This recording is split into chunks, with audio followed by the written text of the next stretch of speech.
Imagina o sol a mergulhar no Tejo, pintando o céu de tons quentes de laranja e rosa, enquanto você saboreia um pastel de nata numa esplanada em Lisboa. Mas, de repente, o telemóvel vibra.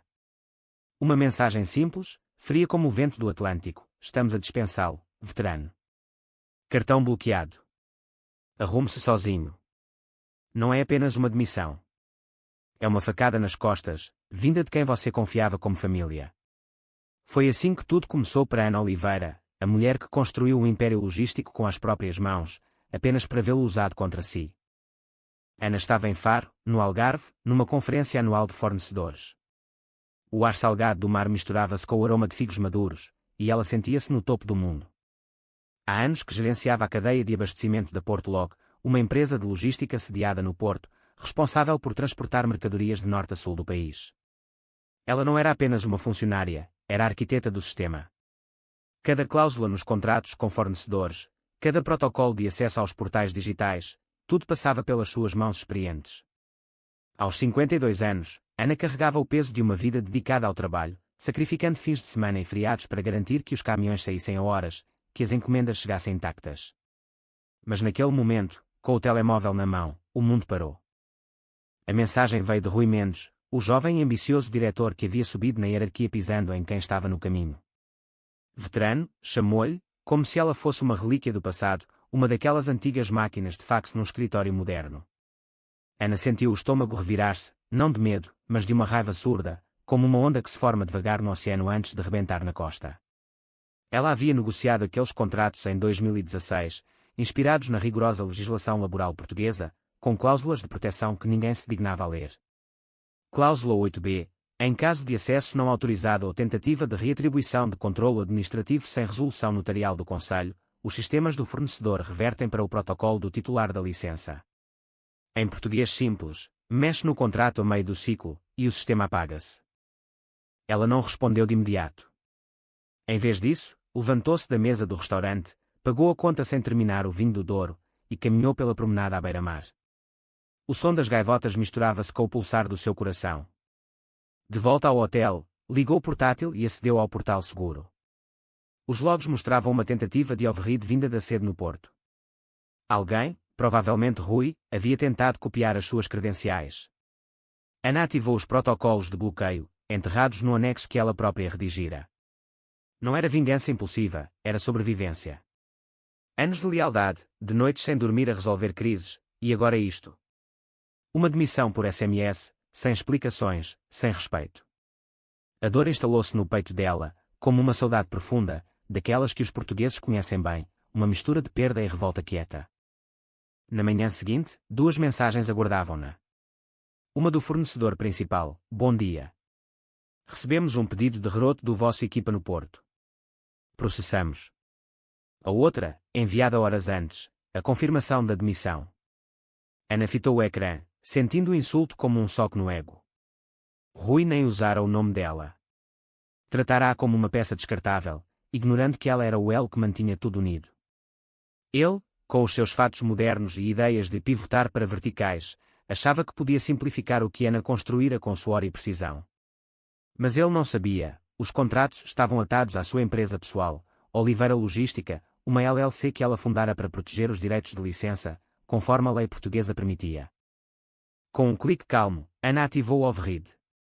O portal confirmou: acesso não primário suspenso conforme cláusula 8b. De repente, todo o back-end da Portlog, formulários de encomendas, horários de envios, chaves API para coordenação logística, ficou inacessível para todos, exceto ela. Não apagado, apenas trancado. Uma bomba de conformidade que ela plantara anos antes, prevendo traições como esta. A raiva borbulhava agora, mas Ana manteve a compostura. Bebeu um café no balcão do hotel, observando os turistas passearem, alheios ao caos que se desenrolava a centenas de quilómetros dali. Rui tentou forçar o acesso às 9h17. Copiou metade da equipa jurídica no e-mail passivo-agressivo: preciso disto resolvido ASAP. Sistema a bloquear o nosso plano de transição. Ele assumia que ele estaria do seu lado, mas errou. Às 11h42, o CEO recebeu o forward: disputa urgente de acesso. A resposta foi seca: pedido negado. Autoridade contratual terminada a meio do trajeto. Controlo retido pelo fornecedor. Ana imaginou Rui no seu escritório envidraçado, relendo aquela linha, o suor a escorrer pela nuca. Ele, que interrompera as suas apresentações para perguntar por que tantos detalhes nos SLs, agora via o preço da ignorância. O fim de semana trouxe o silêncio ensurdecedor. Os relatórios auto-SYNC deviam ter saído às 3h15 da madrugada, 14 ficheiros cruzados e enviados para o sistema interno. Em vez disso, nada. Armazéns parados, equipas a tentar entradas manuais, mas as chaves eram inválidas. Tudo ligado à Oliveira Logística, válida até 2026, a menos que revogada por voto notarial do Conselho. Ana havia redigido isso com advogados, pensando no futuro, num retiro tranquilo. Mas tranquilo, para ela significava controlo, não submissão. Uma mensagem de um gestor de operações chegou, incerto se é falha ou protocolo, mas a interface está congelada em todas as vias. Diga se pode fazer algo. Ana não respondeu. Já não estava na folha de pagamentos, a responsabilidade evaporara-se com a demissão. No domingo, os números escalavam, restoques perdidos, envios atrasados, multas de clientes, equipas de vendas sem respostas. Rui calou-se. Nenhum e-mail público, nenhuma reunião de emergência. O sistema não falhava, cumpria o que Ana protestara, proteger a integridade, impedir transferências imprudentes, manter a linha. Chamaram-lhe sessão de alinhamento de emergência, eufemismo corporativo para alguém estragou tudo. O convite saiu às 6h47 da manhã. Ana soube por um ex-colega que o forwarded com o assunto estão em pânico. Rui tentou entrar como se nada queimasse, falando de reposicionamento estratégico. Mas a jurídica interrompeu, terminou um signatário em plena negociação contratual no estrangeiro. Sem processo de revogação, sem reatribuição. O Conselho não foi consultado. Incumprimos. Silêncio sufocante. O CEO perguntou, quem detém o contrato atual? Resposta, Oliveira Logística. Ela construiu. Nunca movemos. O desmoronamento começou. A jurídica exibiu a cadeia de acordos, com metadados intactos, reforçados por uma renovação em 2021 que ancorava a entidade de Ana como controladora primária. Tentaram culpar a logística, mas a verdade era simples, Ana era a logística. Um analista rastreou a atividade API e encontrou, tentativas loged, sessões válidas 0, acesso não autorizado detectado. IDE, Rui Mendes. O CEO não gritou, apenas disse, despediu a arquiteta da nossa cadeia logística durante a renovação ativa, sem reatribuição, e agora estamos trancados fora do nosso próprio abastecimento. A reunião terminou com uma avaliação de responsabilidade e o CEO a pedir a lista de demissões de Rui nas últimas semanas. O nome de Ana encabeçava-a. Mas os contratos ainda tinham a assinatura dela em cada página. Na terça, cada tentativa de login batia na mesma parede, contrato terminado sem conformidade. Aguarde reinstalação formal do titular da licença. Rui enviou o primeiro e-mail às 6h12, preciso discutir acesso ao portal urgentemente. Uma hora depois, outro com um pedido de desculpas velado. Depois, a chamada. Ana deixou tocar, declinou, ignorou o voicemail.